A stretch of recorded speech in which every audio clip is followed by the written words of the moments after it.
Thank you for joining us. I'm Paolo Cuomo. I'm the co-founder of Quantum London, and I'm delighted to be joined today by one of the speakers of the City Quantum and AI Summit for 2024. I'm looking forward to hearing from Henrik Knudsen and what he's doing with his colleagues at Kvantify. So maybe straight in, Henrik, tell us a little bit about your background and how you got into the quantum and AI space. Yeah, thank you, and thank you so much for having me and giving me this opportunity. Well, originally I'm a nuclear physicist by training, so I have a PhD in nuclear physics, and then actually I left the field, joined McKinsey, did consulting for a while, and then became a senior executive in the IT industry until I was roped back in, I would say, into the physics world with my two friends, Nikolai and Alan, who I studied with at university. And Nikolai had become a professor of physics, and Alan became a computer scientist researcher. And they were both at university and thought it would be a good idea to form a company. So almost 3 years ago, the three of us sat down and sort of planned out how we could create Kvantify. But yeah, we've known each other for almost 25 years, so we go way back. That's fantastic. Lovely when things come together like that. So tell us about the company, tell us about its aims, who your customers are, ultimately, who are you trying to help? Yeah, well, so we're trying to make quantum computing a useful tool for businesses, which requires us to tackle sort of two fronts the way we see it. We are developing quantum algorithms to push quantum computing as close to useful as we can with the hardware that we have available. But on the other hand, we try to understand quite deeply business problems from the business side. So what actually creates value in a company? And that's sort of a slightly different mindset, or quite a different mindset from looking at quantum algorithms. And then, of course, making the two worlds meet. And so what we're trying to do is, on the quantum side, we are strong believers in the fact that chemical simulation would be the first useful quantum computing use case. So that has been our starting point. Where do we think that capability will add the most value? We quite quickly honed in on life sciences, and more specifically drug discovery and computer-assisted drug discovery as where we think we can create most value by applying quantum methods. So ultimately, we're trying to help pharma companies create better drugs and get patients better outcomes with more effective treatments and fewer side effects. And that's fantastic. So, if we'd been talking a few years ago at an event like this, there were a lot of sort of general ideas, and it's fantastic now that there's that specificity. So maybe we can dig a bit more into the drug discovery and actually understand sort of what are the methods, what are allowing you to use these incredible technologies to actually drive forward research.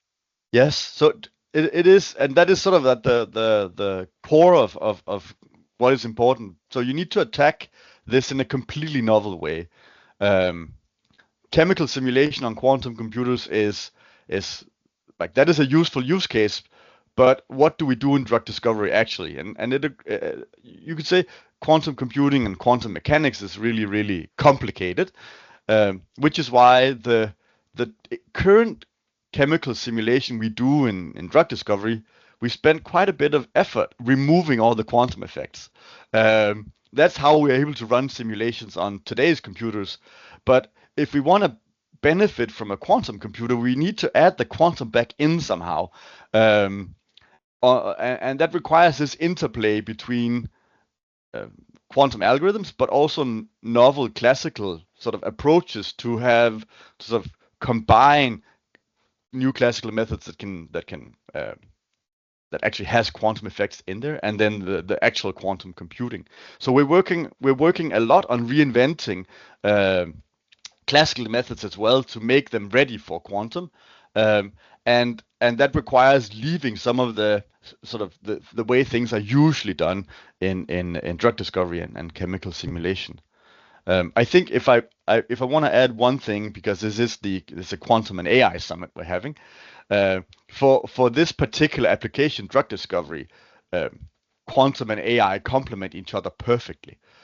So AI, in essence, is a statistics machine. It helps you search through very complicated data very quickly and see patterns we are not able to as humans.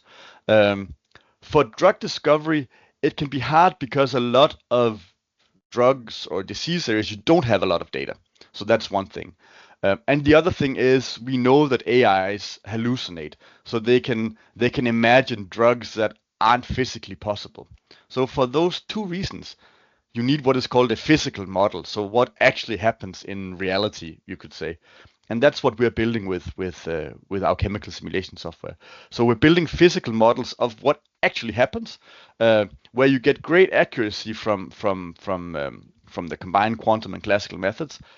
But there's still, even though we can build very accurate, very fast methods, there's just so many possibilities that the way we see the future is you generate training data, novel compounds on the quantum side that you then train your AI model with. Then you take the output from the AI model and say, is this a feasible physical thing? And then you sort of you have a synergistic effect.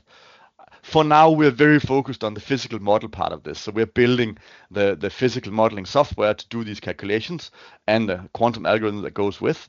And I would say a joyful side effect of our work is that some of the novel classical methods that we have developed are actually useful even without quantum computing. So that was something we hoped for, but we weren't guaranteed when we started out. But it actually turns out reimagining what we're doing and getting ready for quantum can actually add significant value to drug discovery even today. Fantastic. And what I really like about, I guess there's three things I like. One is the fact that drug discovery is clearly such an important field for all of it. But there's two key points you made.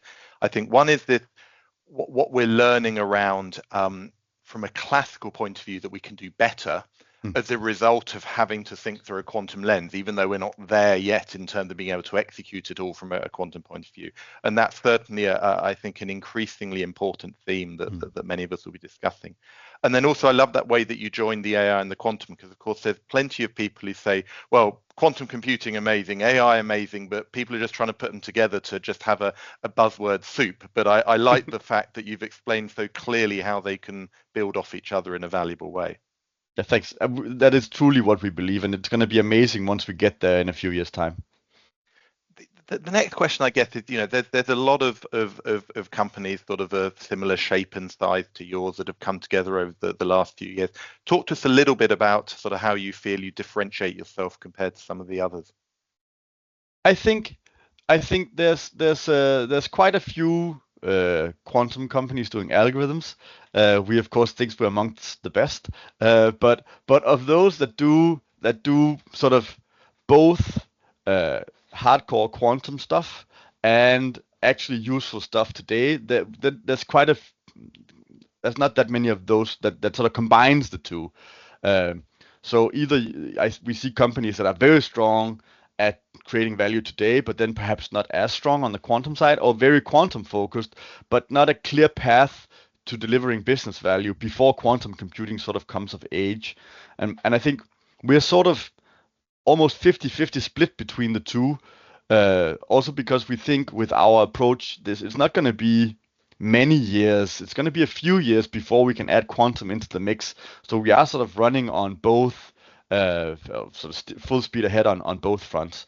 And I think that sets us apart. The core understanding of what drives value and getting ready for quantum, along with pushing quantum algorithms vigorously to get to a future as fast as possible where the two combine and actually sort of magic happens. Perfect. That makes sense. And I guess, there are clearly people who believe, because I think you've had a recent successful fundraise. Is that correct? we successfully raised 10 million euros just before summer. So that sets us nicely for the next couple of years. And we think it's fully realistic that magic will happen within those couple of years, where we can demonstrate exactly how you will apply quantum computing within computer-assisted drug discovery. Perfect. And certainly, if we look through the lens of the City Quantum and AI Summit, that's been going a few years now, and a lot of things a few years ago was sort of, we'll get there one day soon, and now, as you say, we're sort of talking in the next few years rather than the next few decades, and that's so promising. Yeah. So, maybe just to wrap up and close, talk a little bit about maybe the future ambitions, whether both on getting deeper on the drug discovery, but also the other potential use cases you'll be thinking about. Yes, so we've started within drug discovery quite narrow with a few very specific things called binding affinity and unbinding kinetics is very nerdy and technical wording, so I'll stay away from that. I know the setting of the summit, but we will of course broaden our toolkit in drug discovery to better serve those customers and add more value, you could say, in more of the value chain. So that's one thing we're definitely looking at. The second thing is, of course, chemical simulation is many other things than just drug discovery. And specifically, we are working with other life science company and biotechs, as well as more you could call not chemicals companies, but people with chemical problems like battery companies and automotive, because it is also going to be exciting for them to be able to do these types of simulations at a much more granular, accurate level than what is available today on computers. So for us, we're very excited about what we can see and do within drug discovery for the next few years, but we're also very excited about all the other things the technology will enable us to do in chemical simulation more generally over the next 3, 4, 5 years. Fantastic. Well, I look forward to following your progress, and I look forward to hearing more from you at the City Quantum and AI Summit in October in London.